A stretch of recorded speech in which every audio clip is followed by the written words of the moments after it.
செம்பருத்தி நொங்கு ஜூஸ் போட்டு மீதி இருந்தது நொங்கு தோல். சரிம்மா, நொங்கு தோலை கம்போஸ்ட்டுக்கு போடுற காய் பழ தோல் கூடையில் போட்டுருவான்னு கேட்டா எங்கள் அம்மா அலறி அடிச்சுட்டு வேண்டாம் வேண்டான்னு சொல்லிட்டாங்க.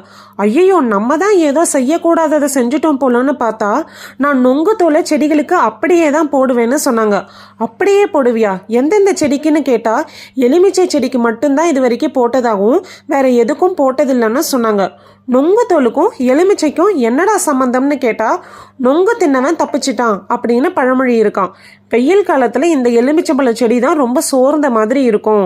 அதனால் இந்த நொங்கு தோலை போட்டு அதை தப்பிக்க வச்சிடணும் அப்படின்னு நினச்சி ஒரு வருஷமும் இந்த நொங்கு தோலை இந்த எலுமிச்சம் செடிக்கு போடுறதா எங்கள் அம்மா சொன்னாங்க.